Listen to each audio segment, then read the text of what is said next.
हमने भारतीय संविधान का एक वीडियो कल अपलोड कर दिया था। उसमें थोड़ी वॉइस की प्रॉब्लम थी। कोई बार क्या हो जाता है कि थोड़ी वॉइस की यानी कि थोड़ी टेक्निकल प्रॉब्लम आ जाती है, जिस कारण थोड़ी समस्या आ जाती है।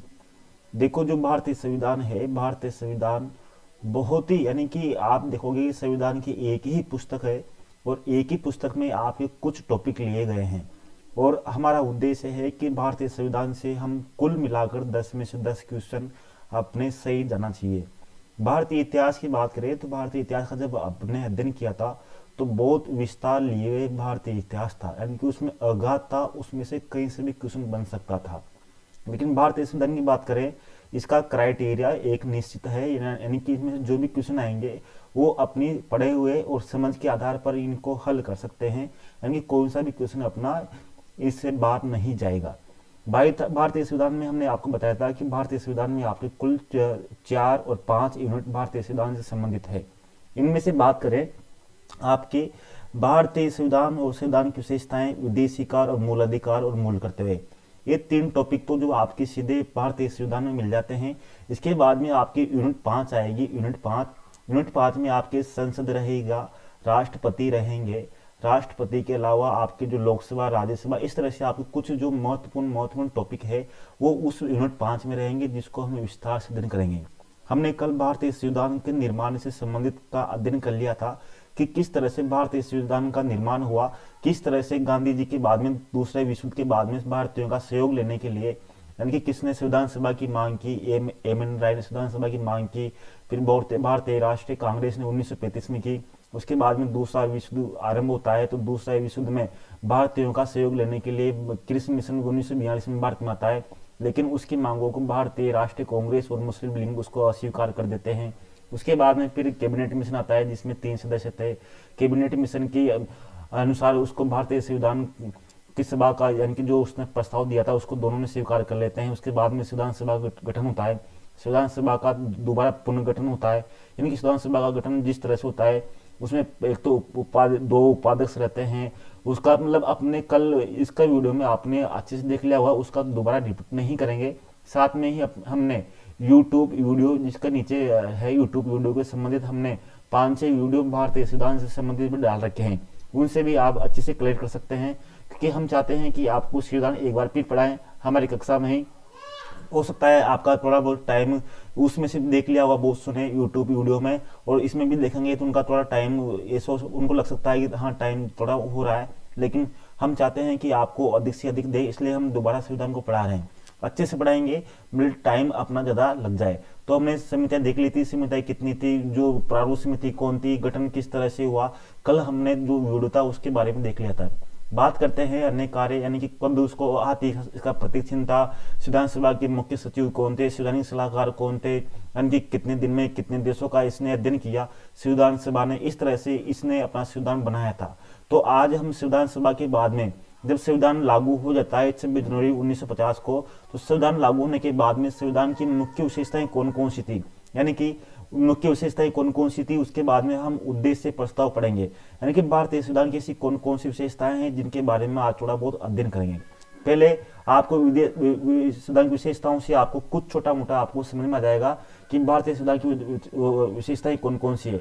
विशेषताएं बहुत सारी है, 5 विशेषताएं ली है हमने, यानी कि पहले 5 उसके बाद में 5 विशेषताएं, जिससे आपको बहुत कुछ समझ में आ जाएगा।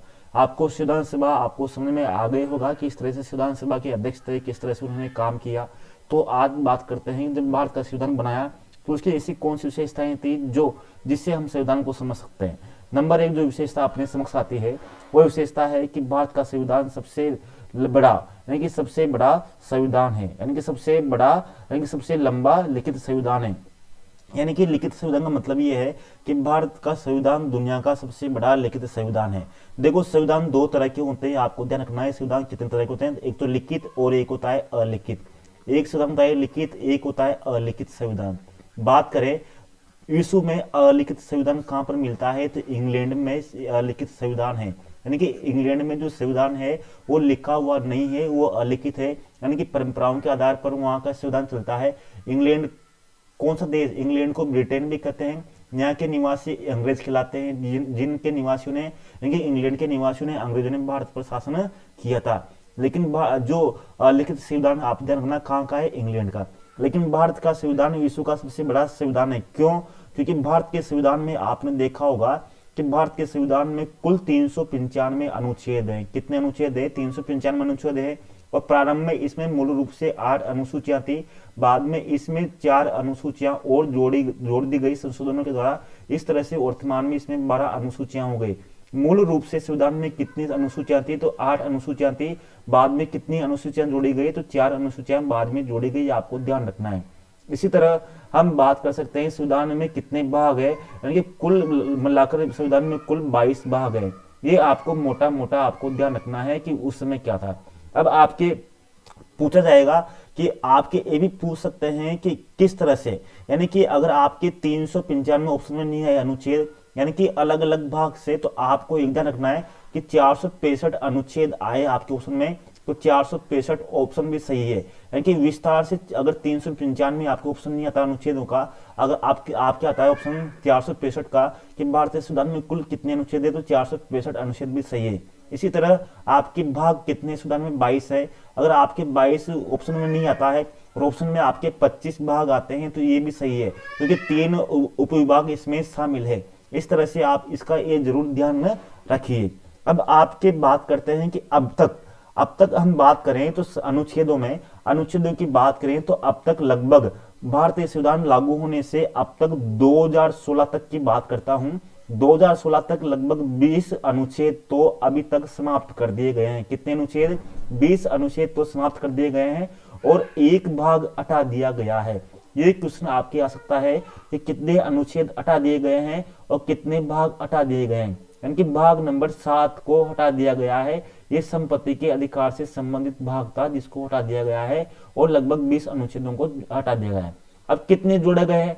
अब ये भी आ सकते हैं कि भारतीय संविधान में अब तक कितने अनुच्छेद जोड़े गए, तो आपको बता दूं कि अब तक लगभग 90 अनुच्छेदों को जोड़ा गया है। कितने अनुच्छेदों को जोड़ा गया है? लगभग 90 अनुच्छेदों को जोड़ा गया है और लगभग 4 भाग जोड़े गए हैं। कितने भाग जोड़े गए हैं? 4 भाग जोड़े गए हैं। अब देखो, यानी कि आपके मूल संविधान में कुल कितने भाग थे? तो 22 भाग थे। मूल संविधान में 22 भाग थे। बाद में इसमें एक भाग हटाने पर कितने बचे? आपके 21 भाग बचे। अब फिर 4 भाग इसमें जोड़ दिए। 4 भाग जोड़ने से कितने हो गए? 4, यानी कि 21 प्लस 25 भाग हो गए। यानी कि हम मूल रूप से 22 भाग है, लेकिन 3 उपभाग है, इस तरह से 25 भाग होते हैं। ये आप इस तरह से ध्यान रख सकते हैं कि 4 भाग जोड़े गए। इसी तरह 4 भागों के साथ 4 अनुसूचियां जोड़ी गई। यानी कि भारतीय संविधान में कुल कितनी अनुसूचियां थी? तो भारतीय संविधान में मूल रूप से, यानी कि जब संविधान लागू हुआ था 8 अनुसूचियां थी, बाद में 4 अनुसूचियां और जोड़ी गई, तो इस तरह से कितनी अनुसूचियां हो गई? यानी कि 12 अनुसूचियां हो गई। इस तरह से हम कह सकते हैं कि भारतीय संविधान दुनिया का सबसे बड़ा संविधान है।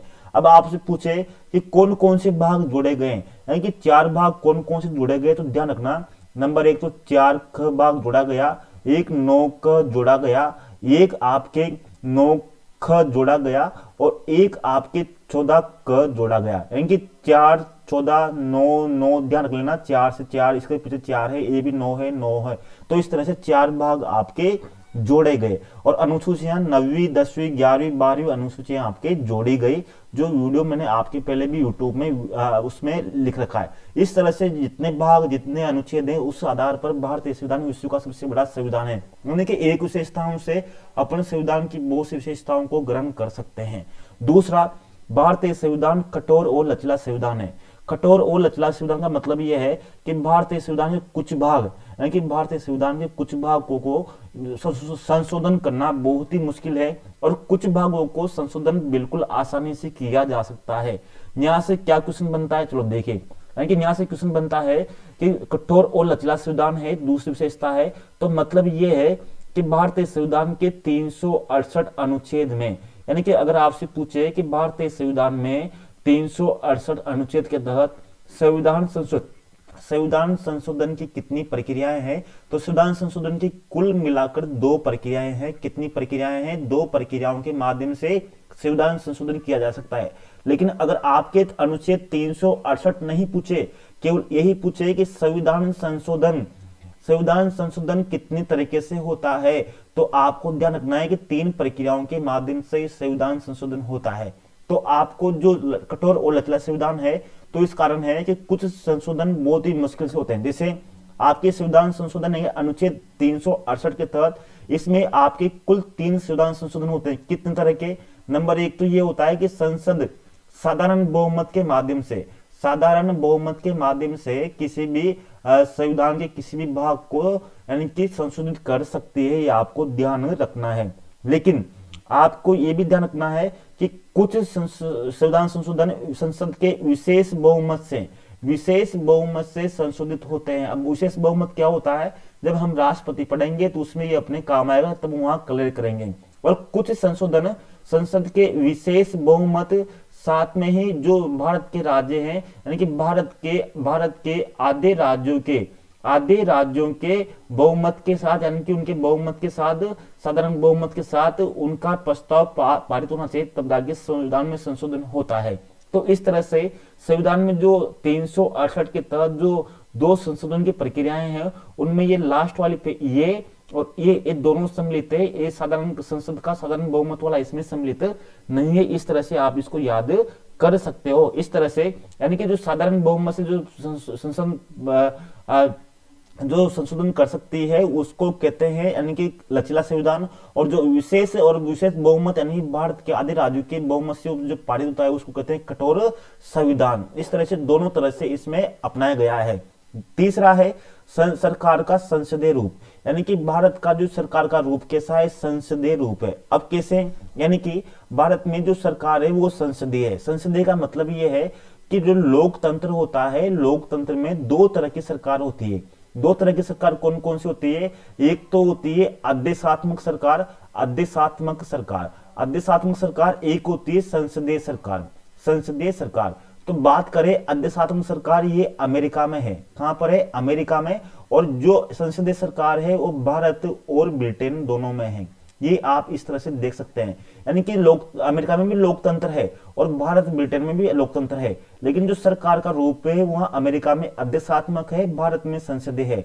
आदेशात्मक में क्या होता है कि राष्ट्रपति, यानी कि जो राष्ट्रपति होता है, राष्ट्रपति ही वास्तविक प्रमुख होता है, यानी कि वास्तविक प्रमुख होता है। वहां पर प्रधानमंत्री का कोई पद नहीं होता, यानी कि वो राष्ट्रपति ही वास्तविक शासक होता है। और संसदीय प्रक्रिया में क्या होता है कि जो शासन प्रमुख होता है, शासन प्रमुख का मतलब यानी कि जैसे भारत में राष्ट्रपति मान सकते हैं, राष्ट्रपति, और ब्रिटेन में राजा या रानी मान सकते हैं। ये तो एक तरह से क्या होता है कि नाम मात्र का होता है। क्या होता है? नाम मात्र का शासक या शासिका होती है, लेकिन जो प्रमुख होता है वो प्रधानमंत्री होता है। वास्तविक रूप से क्या होता है? प्रधानमंत्री होता है। दूसरा, संसदीय में क्या होता है कि इसमें जो संसद का जो सदन होते हैं उनमें 2 सदन होते हैं। 2 सदनों में से जो निचला सदन होता है वह विघटित हो जाता है। क्या हो जाता है? विघटित हो जाता है। इस तरह से आपको ध्यान रखना है। साथ में ही भारत में संसदीय रूप का मतलब यह है कि जो निचला सदन होता है, निचला सदन में जो होता है, जैसे भारत का जो निचला सदन है कौन सा है? लोकसभा को क्या कहते हैं? निम्न सदन भी कहते हैं, निम्न सदन। और लोकसभा को, राज्यसभा को उच्च सदन भी कहते हैं। जो लोकसभा जो निचला सदन है, तो निचला सदन में इसको विघटित हो जाता है। भारत में हर 5 वर्ष में लोकसभा विघटित हो जाती है। साथ में संसदीय प्रकार का दूसरा रूप यह है कि जितने भी मंत्री होते हैं, मंत्री, प्रधानमंत्री, वो लोकसभा के प्रति उत्तरदायी होते हैं। इस तरह से इस विशेषता को आप याद कर सकते हैं। अगला है आपके मौलिक अधिकार, यानी कि भारतीय संविधान में मौलिक अधिकारों को शामिल किया गया। मैंने आपको पहले बताया था कि मौलिक अधिकार, यानी कि आपके कल मैंने बताया था कि भारतीय संविधान में, संविधान सभा में कुल 8 बड़ी समितियां थी। यानी कि कितनी समितियां थी? 8 बड़ी समितियां थी। उन समितियों में से जो मौलिक अधिकार समिति के अध्यक्ष कौन थे? तो मैंने बताया था मौलिक अधिकार समिति के अध्यक्ष कौन थे? सरदार वल्लभ भाई पटेल। सरदार वल्लभ भाई पटेल उसके अध्यक्ष थे। और किसके अध्यक्ष थे? ये प्रांतीय संविधान समिति के भी अध्यक्ष थे। इस तरह से आप ध्यान रख सकते हो कि सरदार पटेल केवल 2 बड़ी समितियों के अध्यक्ष थे। जो मौलिक अधिकार है, भारत में मौलिक अधिकारों का विशेष उल्लेख किया गया है। यानी कि मूल रूप से भारत में मूल अधिकार थे। मौलिक अधिकारों को जब हम पढ़ेंगे विस्तार से तब उनमें पढ़ लेंगे। वर्तमान समय में भारत में 6 मूल अधिकार है और प्रारंभ में जब लागू हुआ तब उसमें 7 मूल अधिकार थे। कितने मूल अधिकार थे? 7 मूल अधिकार थे संविधान लागू होते समय। बाद में एक मूल अधिकार को हटा दिया गया। इसको बाद में हम मूल अधिकार वाले चैप्टर में पढ़ेंगे। इसके बाद में संविधान की विशेषता आती है मौलिक कर्तव्य। मौलिक कर्तव्य का मतलब यह है कि भारतीय संविधान में मौलिक कर्तव्यों को भी शामिल किया गया है। अब आप एक बात देखना कि जितने भी लोकतांत्रिक देश है, जितने भी लोकतांत्रिक देश है उन देशों में से केवल एकमात्र देश है कौन सा? जापान। जापान एकमात्र देश है जहां पर क्या, यानी कि मौलिक अधिकार है। क्या है? मौलिक अधिकार केवल एकमात्र जापान में ही मिलते हैं। भारत ने जो मौलिक कर्तव्य कहां से ग्रहण किए थे? तो सोवियत संघ से ग्रहण किए थे, सोवियत संघ से लिए थे, यानी कि रूस से लिए थे। तो रूस उस समय साम्यवादी देश था। क्या था? साम्यवादी देश था। तो भारत में मौलिक कर्तव्य इसके समक्ष बाद में भारत में 10 मूल कर्तव्य लिए गए मूल रूप से। बाद में एक मूल कर्तव्य और जोड़ा गया। इस तरह से 11 मूल कर्तव्य हैं। इसको भी जब हम मौलिक कर्तव्य पढ़ेंगे तब इसको देखेंगे। इसके बाद में संविधान की अगली विशेषता आती है एक धर्मनिरपेक्ष राज्य। यानी कि भारत एक धर्मनिरपेक्ष राज्य है। आपको पता है धर्मनिरपेक्ष यानी कि आपको पता है कि जो संविधान की जो प्रस्तावना है, प्रस्तावना में आपको पता है कि 42वें संविधान संशोधन के द्वारा 3 शब्द जोड़े गए थे। 3 शब्दों में से एक शब्द क्या था? धर्मनिरपेक्ष। यानी कि धर्मनिरपेक्ष यानी कि धर्मनिरपेक्षता भी जोड़ा गया था। धर्मनिरपेक्षता का मतलब ये होता है कि भारत में राज्य का कोई धर्म नहीं होगा। राज्य का कोई धर्म नहीं होगा। राज्य किसी भी प्रकार के किसी भी धर्म के साथ भेदभाव नहीं करेगा। इसी तरह आप देख सकते हैं धर्मनिरपेक्षता के लिए भारतीय संविधान में धार्मिक स्वतंत्रता का अधिकार भी शामिल किया गया है। धार्मिक स्वतंत्रता का अधिकार भी किसमें शामिल किया गया है? मूल अधिकारों में शामिल किया गया है। यानी कि किसी भी आधार पर इसमें भेदभाव नहीं किया जाएगा। साथ में ही आपको पता है कि निर्वाचन में भी किसी भी धार्मिक आधार पर भेदभाव नहीं किया जाता है। धार्मिक आधार पर साथ में ही भारत का कौन सा भी धर्म नहीं है, यानी कि भारत का कोई सा भी राष्ट्रीय धर्म नहीं है। ये सबसे बड़ी इसकी विशेषता है धर्मनिरपेक्षता की भारत की। ये आपको ध्यान रखना है, भारत एक धर्मनिरपेक्ष राज्य है। इसके बाद में बात करते हैं 7 विशेषता, यानी कि सार्वभौमिक वयस्क मताधिकार। यानी कि भारत ऐसा देश था जिसने केवल संविधान लागू होने के समय ही सर्वप्रथम 1952 में ही प्रथम आम चुनाव कराए। तब ये आलोचना की गई भारत की कि इसने हाथों हाथ सभी व्यक्तियों को यानी कि मताधिकार दे दिया है। भारत के लोग कैसे समझेंगे कि किस तरह से मत देना है? यानी कि भारत के लोगों को बिल्कुल भी समझदारी नहीं है कि उनको वोट किस तरह से देना है। तो उस समय आलोचना की गई, क्योंकि अधिकांश देशों में जब संविधान लागू किया गया तो उस समय केवल कुछ अमीर व्यक्तियों को, शिक्षित व्यक्तियों को, गणमान्य व्यक्तियों को ही केवल मताधिकार का प्रयोग का अधिकार था। महिलाओं को मताधिकार का प्रयोग नहीं था। लेकिन भारत में संविधान लागू होते समय ही महिलाओं को, अशिक्षितों को, महिला बुढ़ों सबको ही एक साथ सार्वजनिक वयस्क मताधिकार दे दिया गया। तो भारत की एक बहुत बड़ी उपलब्धि थी। इसको आपको जरूर ध्यान रखना है। यानी कि उस समय जब भारत का संविधान लागू हुआ उस समय जो सार्वभौमिक वयस्क मताधिकार की उम्र 21 वर्ष थी। बाद में 1989 में 61वें संविधान संशोधन के द्वारा क्या किया गया? यानी कि 61वें संविधान संशोधन के द्वारा जो मताधिकार की आयु थी वो 21 वर्ष से घटाकर कितनी कर दी गई? 18 वर्ष कर दी गई। आपको ध्यान रखना है। यानी कि 18 वर्ष कब की गई? 1989 में। कौन से संविधान संशोधन के द्वारा? 61वें संविधान संशोधन के द्वारा। दूसरी अगली विशेषता है एकल नागरिकता। एकल नागरिकता का मतलब यह है कि भारतीय संविधान में एकल नागरिकता है। एकल नागरिकता का मतलब यह है कि भारत का जो व्यक्ति है वो किसी भी राज्य में चला जाए वो भारतीय कहलाएगा। क्या कहलाएगा? भारतीय। जैसे अमेरिका की बात करें तो अमेरिका में क्या है कि अमेरिका में कुल 50 राज्य है। कितने राज्य हैं? कुल 50 राज्य है। तो प्रत्येक राज्य में वहां पर अमेरिका में 2 तरह की नागरिकता है। कितनी तरह की? 2 तरह की। यानी एक तो अमेरिका के निवासी है, एक तो अमेरिका के निवासी है। अब जिस राज्य का निवासी है तो उस राज्य का भी निवासी है, यानी कि भारत में कौन सा व्यक्ति हो उसको केवल भारतीयता की नागरिकता प्राप्त है, एक ही नागरिकता प्राप्त है। इसलिए संविधान के दूसरे भाग में नागरिकता का भी उल्लेख किया गया है।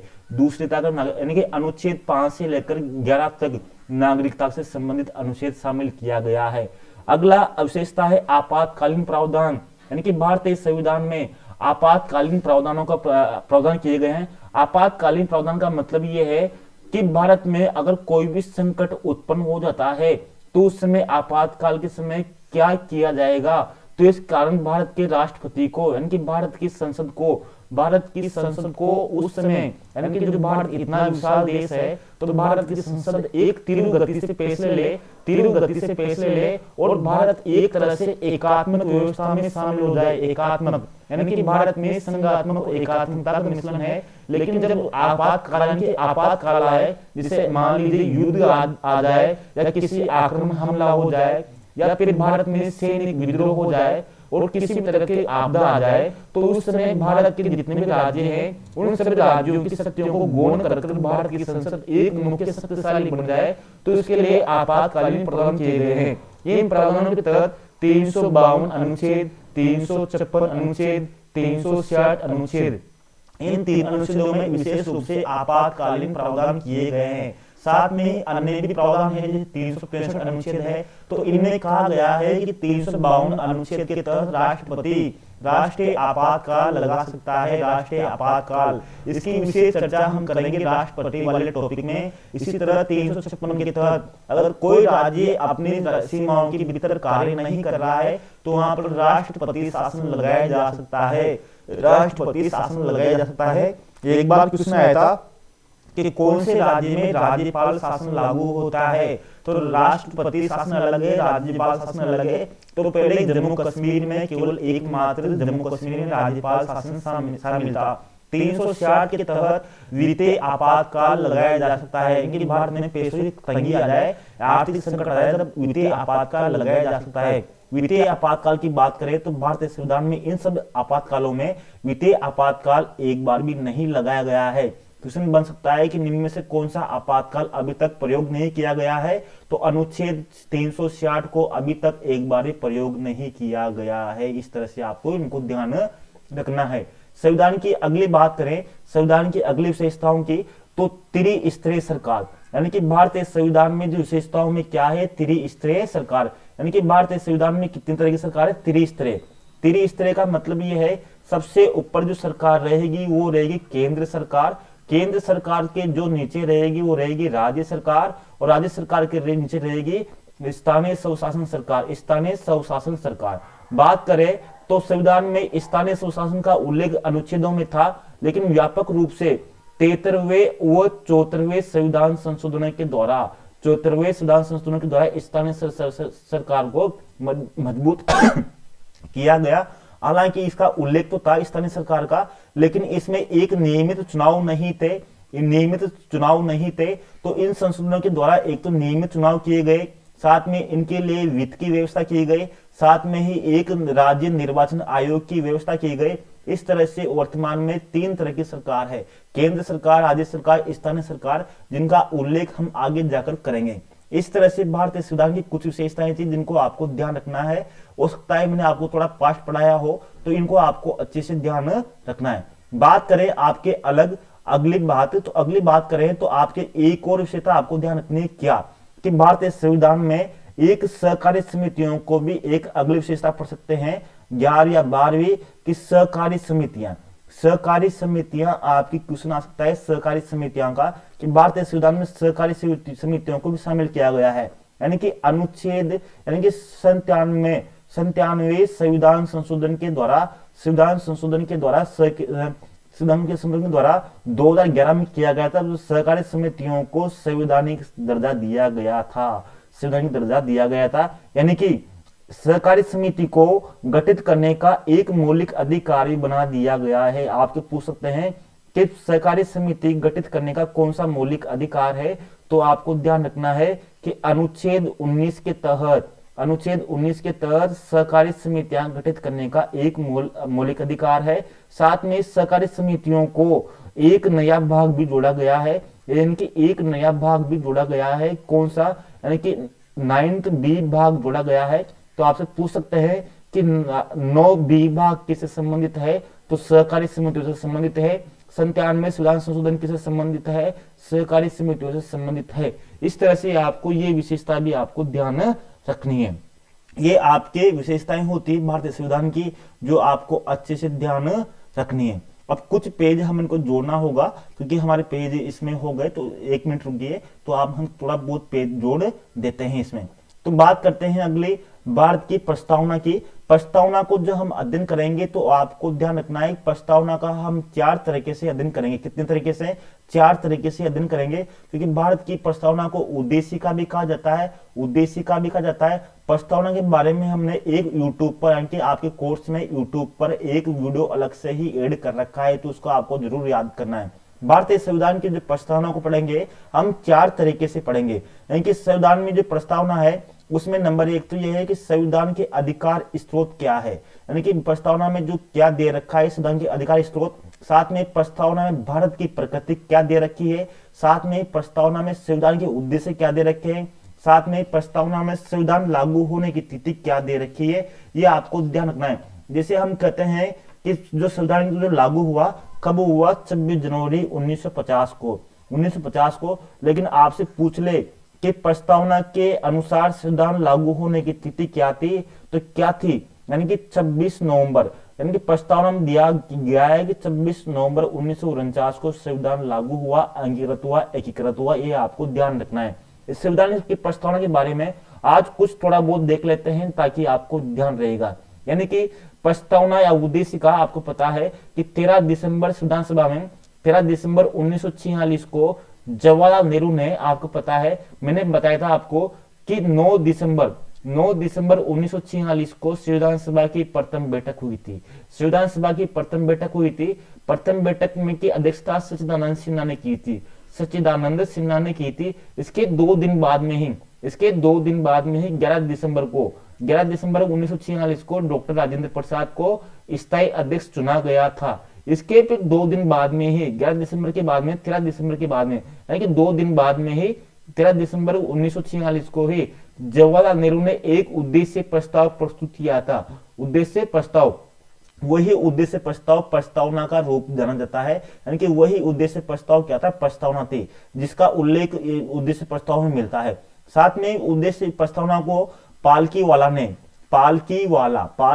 ने क्या कहा? परिचय पत्र कहा। क्या कहा? परिचय पत्र कहा। किसका? संविधान का। यानी कि परिचय पत्र किसने कहा संविधान का, प्रस्तावना का? तो पालकी वाला में प है, परिचय पत्र में प है, तो प से ध्यान रखना है। परिचय पत्र किसने कहा? पालकी वाला ने कहा। इसके साथ में प्रस्तावना का एक विस्तार से हम अध्ययन करेंगे, लेकिन उससे पहले आपको जो प्रस्तावना है, मूल अधिकार है, मूल कर्तव्य है, आपके जल्दी ही इसको पूरा, यानी कि आपकी इतना बड़ा संविधान वाला भाग नहीं है प्रस्तावना को। इसके बाद में मूल अधिकार रहेंगे, यानी कि एक टॉपिक हम आपके क्लियर करते जाएंगे, क्योंकि प्रस्तावना के बारे में और बहुत कुछ पढ़ेंगे। जैसे आपके आता है कि संविधान के अधिकार स्रोत, यानी कि संविधान के अधिकार स्रोत क्या है। तो देखिए, इसको मैं थोड़ा इसको मिटा देता हूं ताकि आपके में लिखने में ठीक रहेगी। तो संविधान के अधिकार स्रोत क्या है, तो देखिए प्रस्तावना में नंबर 1 दे रखा है कि संविधान के स्रोत क्या है, संविधान के अधिकार स्रोत क्या है। तो संविधान के स्रोत क्या बताए गए हैं? भारत की जनता। यानी कि संविधान का अधिकार स्रोत क्या है? भारत की जनता बताया गया है। साथ में ही आपको वहां आएगा कि भारत के संविधान की प्रकृति क्या है। भारत के संविधान की प्रकृति क्या है प्रस्तावना के अनुसार? यानी कि भारत के संविधान की प्रकृति है, यानी कि प्रकृति देखा जाए तो भारत एक क्या है? संप्रभु राष्ट्र है। साथ में भारत समाजवादी है, समाजवादी के साथ भारत एक धर्मनिरपेक्ष राष्ट्र है। धर्मनिरपेक्ष राष्ट्र के साथ भारत एक लोकतांत्रिक राज्य है, लोकतांत्रिक देश है। साथ में भारत एक गणतांत्रिक देश है, गणतांत्रिक देश है। यानी कि इसमें समझिए, संप्रभु का मतलब होता है भारत अपने फैसले और अपने तरीके की जो नीतियां हैं, यानी कि अपने फैसले लेते समय भारत किसी भी देश के प्रभाव में नहीं आएगा, किसी भी देश के प्रभाव में आकर अपनी नीतियों पर नहीं चलेगा। यानी कि भारत अपने निर्णय स्वयं ले सकता है, किसी के दबाव में नहीं ले सकता। इस कारण भारत एक संप्रभु राष्ट्र है। 1947 से पहले भारत एक संप्रभु राष्ट्र नहीं था, क्योंकि उससे पहले अंग्रेज भारत की नीतियों का अंग्रेजी ही भारत की नीतियों को तय करते थे। भारत 1947 में यानी कि 15 अगस्त 1947 को भारत एक संप्रभु राष्ट्र बना। यानी कि आपकी आवश्यकता है कि भारत एक संप्रभु राष्ट्र कब बना?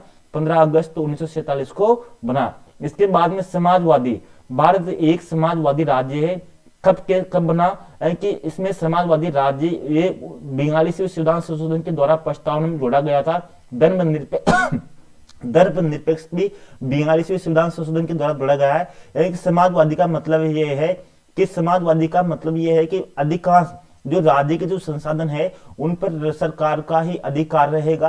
यानी कि उन संसाधनों का इस प्रकार से उसका प्रयोग किया जाएगा कि समाज के अधिकतम लोगों का उसका भलाई हो सके। धर्मनिरपेक्षता के बारे में मैंने बता दिया कि राज्य का कोई सा भी धर्म नहीं होगा। लोकतांत्रिक के बारे में बता दिया कि दो तरह की सरकारें होती है, प्रत्यक्ष अप्रत्यक्ष। उसके बाद में आदेशात्मक और संसदात्मक।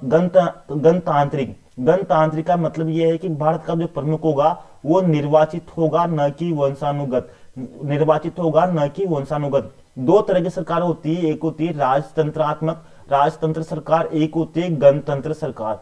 तो राजतंत्र सरकार और गणतंत्र सरकार में यही अंतर होता है कि राजतंत्र में जो प्रमुख होता है वो वंशानुगत रूप से चुना जाता है और गणतंत्र में जो प्रमुख होता है वो मुख्य रूप से निर्वाचित होता है। तो बात करें ब्रिटेन में यही अंतर है कि ब्रिटेन में मुख्य अंतर यही है कि भारत और ब्रिटेन में दोनों में लोकतंत्र है, लेकिन वहां पर जो प्रमुख होता है वो राजतंत्र होता है और भारत का जो प्रमुख होता है वो गणतंत्र होता है। तो ये मुख्य वहां की अंतर पाया जाता है। इसके बाद में प्रस्तावना के बाद में अगले वीडियो में बात करेंगे, क्योंकि इसमें हम वॉल्यूम हमें चेक करना चाहते थे कि वॉल्यूम हमारी ठीक तो आ रही है, आपको कोई दिक्कत नहीं आ रही, क्योंकि बहुत से स्टूडेंट को दिक्कत हो जाती है उनकी मोबाइल की या किसी भी तरह से उनकी वॉल्यूम पहले ही कम रहती है, फिर हमारी में भी दिक्कत होती है, तो उनको जरूर दिक्कत होती है।